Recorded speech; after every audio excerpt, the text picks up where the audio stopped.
We have a great guest to send you off into the weekend. Ann Stone, she is a Republican activist, and you might recognize her last name because she is the ex-wife of Roger Stone. Ann, man, do we have some questions for you. Thanks for joining us All right, I'm ready. All right, so Roger Stone said in his press conference that he was going to plead not guilty. I guess I kind of expected that. Where do you think this court case is going to go? Do you think he will be exonerated on the charges? Well, first of all, let's take a look at what he was charged with. All of them are process crimes. None of them are related to Russia or collusion. It's really about they're claiming, he said one thing, then they got somebody else to say, no, that isn't right. This is what he said. And I haven't seen, and none of us have really seen any evidence that says we can definitively prove what he said here is not true because of this. What I've heard so far is the reason they're saying some of his testimony isn't true is because of people who claim otherwise. And the people who have come forward to claim otherwise are pretty dubious lot. So I think that helps him in the long run. In terms of withholding evidence, the first time I heard about that, they'll obviously have to have an explanation about that. And then interfering with an investigation by withholding evidence, again, that's something he's going to have to prove or disprove. But my money's on Roger. Roger is very smart. He's not going to do something stupid. He would do things in consultation with lawyers. So I'm sure anything he's done, he's been advised.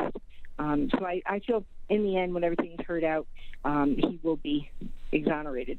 And this is somebody who divorced him. So, I have no dog in this fight. No reason to say that except that I know him well. And he's really smart.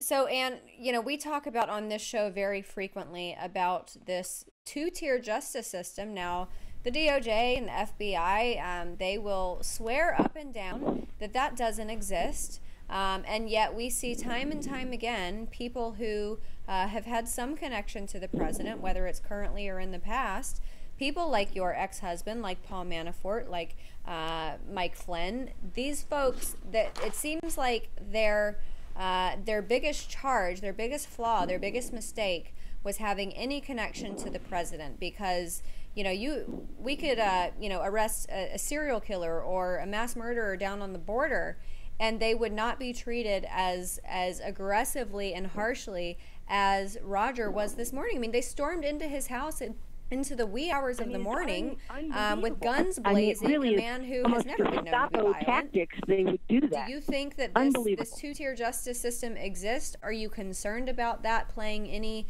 into the court case? Well, there absolutely is a two-tiered justice system. Otherwise, Hillary Clinton would be in jail. James Comey would be. James Clapper, who lied to Congress, definitely would be, and also John Brennan. And who knows? I mean, their day may yet come. And certainly the Podesta brothers, whose antics with Russia were well known and pretty well documented, and it's something that Roger got in trouble for mentioning. So, yes, there is a two-tier justice system. If you're connected to Trump or if you're Republican, you're presumed guilty. And this has got to stop. I mean, American people have got to take a stand at some point and say, this cannot stand. And I do know we're hopeful when Barr is confirmed as the new AG, that he, unlike Sessions, will be aggressive and maybe going in and taking a look at some of these others that really should have been arrested a long time ago. So how do you see this whole investigation and this Russia investigation, how do you see this ending? And do you think this will ever end? I think it will end, and I think it will end in great disappointment for the Democrats. And I think Jake Tapper was the one who has already said that, that maybe they need to prepare themselves. If there was really if they had something more on, for example, Roger. I mean, look at the charges. Roger's charges are just total, my God, they're nothing. There's nothing there. The country is not in danger because of anything he did. I mean, it's just so bizarre. So I think, again, if Barr is the man that we've been told he is, and people that know him tell me that we can expect he'll take action, that, maybe we'll right the ship.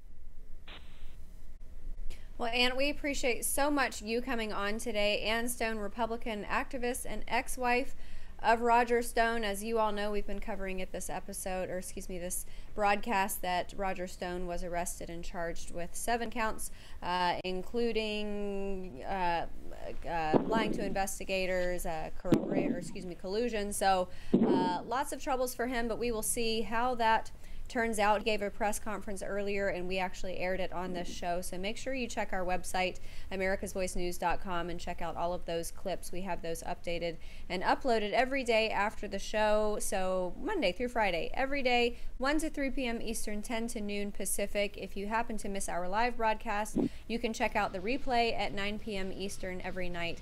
Thanks so much for joining us today. Hope you all have a beautiful weekend. I'm Amanda Head with Kyle Olson on America's Voice Live.